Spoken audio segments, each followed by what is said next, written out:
Hi, and welcome back to our study of ABCs of a Godly Heart by Cassandra Martin. Today we are looking at the word Immanuel. Immanuel is a noun. It is a Hebrew phrase which literally means God with us. Our key verse for today is Matthew 1:23, which says, "The virgin will be with child and will give birth to a son, and they will call him Immanuel," which means God with us. God has promised us so many things: to forgive us, protect us, transform us, and deliver us from evil. These promises are reality because He is Immanuel. God is with us. Can we actually grasp the significance of that thought? It's easy to think of God kind of high up above us, looking over us, looking down at us. But His greatest promise is that He is with us in every moment of every day. God turns man's logic on its head. He knows that we cannot work our way to Him. He was not content with there being a gulf between us. So He did what only God could do. He came to us. That desire to be with us began with Adam and Eve. God walked in the lush gardens with them. Noah, Enoch, and Abraham are all noted men of faith because they walked with God. His desire was for the people of Israel too. We read in Exodus 29:45, "I will dwell among the people of Israel and will be their God." We can also look at Leviticus 26:11-13.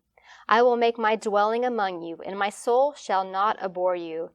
And I will walk among you and will be your God, and you shall be my people.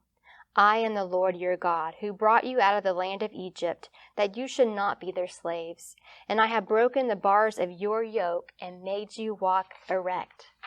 Our study book notes that as salvation worked its plan through history, the moment came when God made the decision, the choice, to literally in every way dwell with us.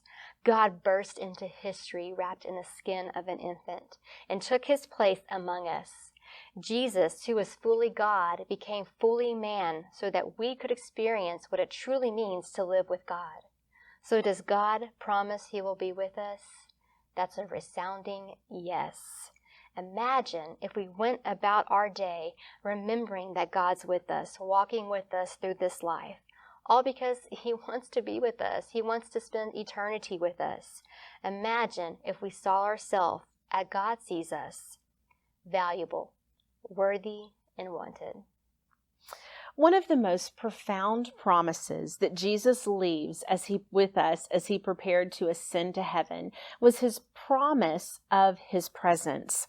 Over and over, He reassures those whom He loves that He is not going to leave them alone. Matthew 28, verse 20, records Jesus saying that He is with us always, even until the very end of the age. 2 Corinthians 6, verse 16 tells us that we are God's temple, that God lives with us and walks among us and will be our God, and that we are His children. Hebrews 13:5 tells us that God will never leave us nor forsake us. God has always wanted His people to recognize His presence. He plants Himself in the midst of our days and longs for us with open eyes. The more aware we become of His presence, the more profoundly His love, grace, faithfulness, and goodness and mercy will touch our days. God's people see His fingerprints all around them. It is our privilege and our joy to point out the presence of God to those who are still learning to see it. So how do we recognize God's presence? We need to first have a desire to see His presence. We need to have an awareness of God. And we also need to practice looking. We need to stop. We need to savor. And we need to open our eyes and open our hearts. In Exodus 33, verses 15 and 16, Moses asks for God's presence to stay with the people. Moses understood the power of the presence of God. Like Moses and the Israelites, being in God's presence means remaining in the shadow of his love. It is longing to be with God and longing to be filled with him. Our goal is to be aware of his presence so that we don't ever take one step outside of his glory.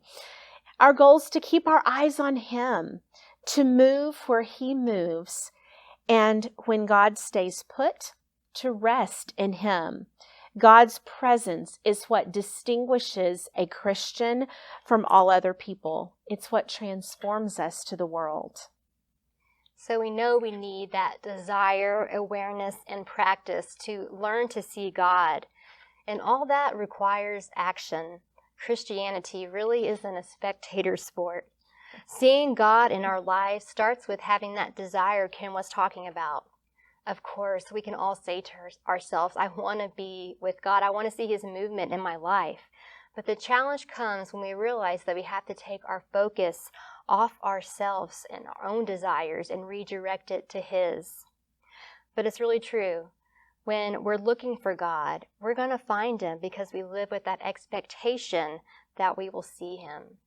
In Jeremiah 29:13, God promises that very thing. You will seek me and find me when you seek me with all your heart. Secondly, is that awareness we were talking about. We have to slow down so we don't miss anything. And thirdly, practice, practice, practice. Think on the ways he has touched your day. Keep a journal if that's something you think you'd like to do.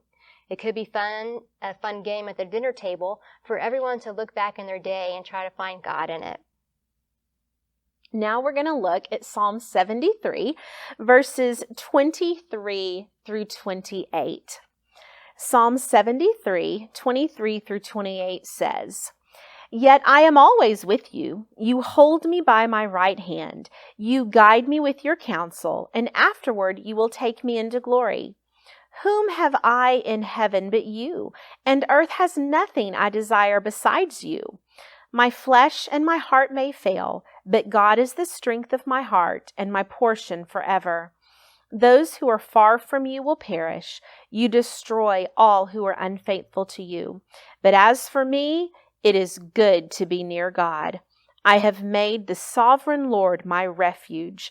I will tell all of your deeds. Isn't that a beautiful passage to describe being aware of God's presence? Like the psalmist, our number one desire should be to be with God. The power of God's presence is displayed with the truth that God is our refuge. He's our strength, and he is our portion. It is good for us to be with God. Just like James 4:8 tells us, draw near to God, and he will draw near to you. God's presence always sets right what is true. When we understand that God is with us, it helps us to see our lives, the joys and the struggles that we all have, through heaven's eyes. As truth about the wicked settles into place, we are given a glimpse into the heart that brings God joy. Nothing can take us out of his hand. He holds us and guides us each step of every single day. We can search high and low, and we will never find a bigger blessing or promise than Immanuel. God is with us. Next time, we're going to be studying about the word integrity. We'll see you then.